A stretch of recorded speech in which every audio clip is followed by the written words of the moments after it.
원자력 발전은 특히 국내에서 찬반 여론이 크게 갈리는 에너지원인데요. 이 원전은 탄소를 배출하지 않아서 그린 텍소노미에 포함되지만 핵분열 과정에서 생겨나는 핵 폐기물이 문제가 되기도 합니다. 또 과거 원전 사고에 대한 인식들 때문에 일반인들 사이에서는 공포가 퍼져 있기도 한데요. 그런데 최근 전 세계적으로 때 아닌 원자력 붐이 일면서 원전업계에 그 어느 때보다 큰 돈이 몰리고 있습니다. 함께 살펴보시겠습니다. 이 페이스북의 모 회사 메타가 지난주 홈페이지에 올린 자료입니다. 2030년 초부터 미국의 1에서 4기가와트 발전 용량을 추가할 원자력 사업 파트너를 구한다는 내용입니다. 메타는 아직 상용화가 요원해 보이는 소형 모듈 원자로 SMR에 대한 투자까지 고려하는 것으로 나타났습니다. 이 SMR은 규모가 작아서 원자력 발전의 최대 단점인 이 긴 건설 기간을 해결해줄 차세대 원전 기술로 꼽히는데요. 개발에는 오랜 시간이 걸릴 텐데 메타가 이렇게 투자를 고려하고 있는 겁니다. 이 SMR에 투자한 거는 구글도 마찬가지입니다. 지난 10월 구글은 전력 확보를 위해서 미국 SMR 개발사인 카이로스 파워와 계약을 맺었다고 발표했습니다. 또 마이크로소프트는 전통 원전 기업인 컨스텔레이션 에너지와 손잡고 3마일 아일랜드 원전을 재가동하기로 합의했습니다. 이 3마일 아일랜드는 70년대에 원전 사고가 났던 곳인데 사고가 났던 원전은 아니지만 5년 전에 폐쇄됐던 원전을 재가동하겠다는 계획입니다.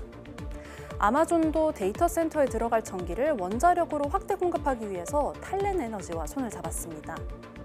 이렇게 주요 빅테크들이 원자력 발전에 이토록 큰 관심을 쏟는 이유 함께 들어보시겠습니다. 데이터 센터는 24시간 운영돼야 되거든요. 24시간 운영되려면은 이거는 뭐 재생에너지 갖고는 안 되죠. 원전과 같이 24시간 전기를 공급할 수 있는 전력원이 필요하고요. 그렇다고 해서 뭐 가스 발전이나 석탄 발전을 하게 된다면은 이건 탄소 중립을 갖다가 지켜야 되는 이러한 기업의 친환경 정책에 있어서 맞추지 못하니까 원전을 셀 수밖에 없는 것이지. 그러니까 데이터 센터에 들어갈 전기를 석탄 에너지로 공급한다면 탄소 감축 목표를 달성하기 어려워서 비난을 피하기 힘들고 또 장기적으로는 더 큰 비용이 들 테고요. 태양열과 같은 재생에너지는 아직은 발전 효율이 많이 떨어지기 때문에 무탄소 고효율 에너지원인 원전밖에 대안이 없다는 겁니다. 지금도 빅테크들의 데이터 센터는 전기 먹는 하마로 불리곤 하는데요. 2030년쯤에는 미국 데이터 센터들의 전력 사용량이 지금의 약 3배로 늘어날 것으로 골드만삭스는 추정하고 있습니다. 오죽하면 앞으로는 원자력 없이는 AI도 없다는 말까지 나오고 있습니다. 이 거대한 시장에 우리나라 원전업계도 적극적으로 참여할 수 있어야 할 텐데요. 국내에서는 이번 정부 들어서 지난 정부의 탈원전 정책을 뒤엎고 원전 생태계가 복원되는 모습이었습니다. 하지만 현재는 혼란한 정국으로 들어서면서 다시 원전 생태계가 축소될 수 있다는 우려가 나옵니다. 이번에 의결된 감액 예산안을 보면요. 실제로 원전 관련 예산들이 대폭 삭감됐는데요. 내년도 원전 생태계 금융 지원 예산 1,500억 원이 1,000억 원으로 SMR의 일종인 소듐 냉각 고속로 R&D 예산 70억 원이 7억 원으로 삭감됐고 SMR 제작 지원센터 구축 사업 예산 54억 원은 전액 삭감됐습니다.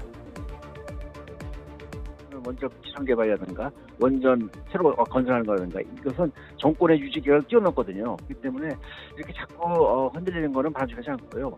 전 세계적으로 지금 탄소 중립이라든가 AI라든가 에너지 안보라든가 이런 차원에서 있어가지고 세계 각국이 원전 전력원을 갖다 확보하기 위해서 굉장히 애를 쓰고 있거든요.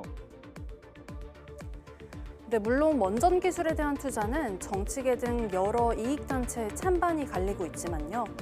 원전에 대한 빅테크들의 수요가 이미 세계적인 추세로 자리 잡은 만큼 우리 또한 관련 기술 개발에는 뒤처지지 않도록 관심을 쏟아야 할 것으로 보입니다. 지금까지 사이언스 이슈 다 모아온 최소라입니다.